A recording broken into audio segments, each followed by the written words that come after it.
are glad to see them. DDS support, stand with Tatay Dijo. Pray for Tatay Dijo. We are here in ICC with Attorney Roque.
Sir? Robby, book na.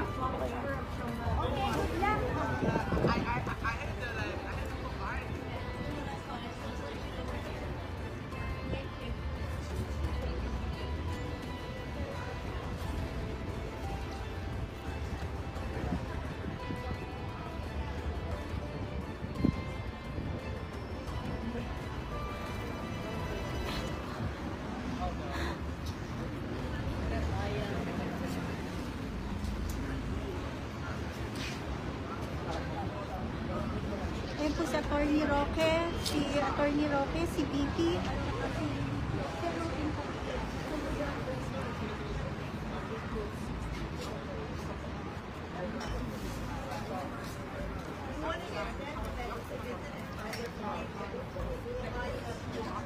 Hi. Magandang umaga po sa inyong lahat. Dito tayo sa labas ng ICC Media Center at nasaktuhan po natin ang Vice Presidente. Kasama si Attorney Harry Roque at si Senator Robin Padilla. Napapasok na dito. They were trying to get in. So, nag-antay lang ng konti. Tumukhang ito nga yung para dun sa hearing mamaya na mangyayari ng 2 p.m. It is about 9:09 here in the morning. So, medyo mahaba-haba pa. Pero, yun nga, no? Ayaw nila mag-komento. Nagtanong tayo kung sino pa yung kasama, kailan sila dumating dito, ayaw nila mag-comment. So, re-respetuhin muna natin yung kagustuhan na yon. Pero, ito mukhang nakapasok na sila.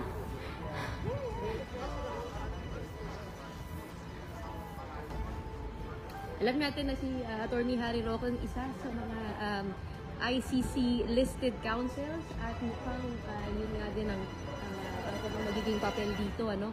Bukod sa counsel ni PRRD na si Executive Secretary Salvador Medialdea, si Attorney Harry Roque ay talagang listed siya dun sa ICC accredited lawyers.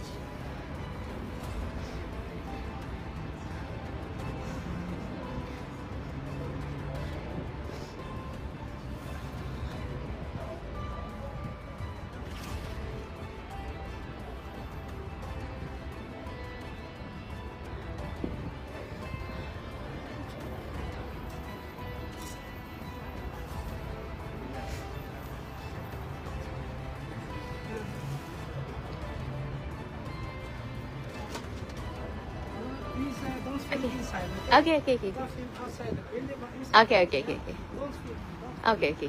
Okay, mukhang hindi tayo pinayagan na mag-film. Ito, pero dito titingnan natin yung ano. Medyo mahigpit talaga sila sa seguridad dito. Lalo na pag medyo malapit ka na dun sa kanilang grounds. Ayaw na nila magpa-film. They're very big on privacy here. And we understand doon, isa katulad sa Pilipinas na pinapayagan yung pag-video. Dito talagang medyo strict sila. Dito sa Netherlands. Pero ito, nandito ngayon yung mga kasama nila VP kahapon pa nakita natin sila, kasama rin si ES Metro Brasilia, may security. Tapos may ilang mga tao dito, hindi natin alam kung ba't sila nandito. Pero baka siguro sa ibang kaganapan. Pero puntahan muna natin yung mga kasama nating Pilipino na nagtipon-tipon dito sa labas ng ICC.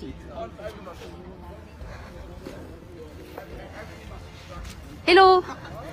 Good morning! Kayo po ay kung nanonood sa loob ng... Ay, hindi kayo Oo, wait, sorry. I-ano ko lang ha.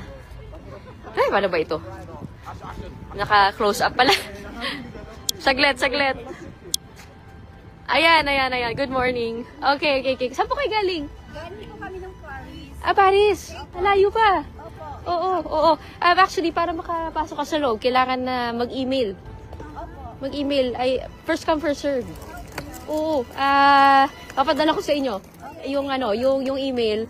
Pero tama, first come first serve. Kayo po ay nakapag-email na? Ayan. Pwede bang Oo, tanong niyo. Pwede pagka kailangan magre-reply sa inyo yung ICC. Wala pang reply mo. Ay, pero nag-email na kayo. Ayun nga lang. Sa akin meron na may reply na ako pero Kami sumakasay. isang seat lang, isang email dapat Oh. Kayo po, saan kayo galing? Okay lang.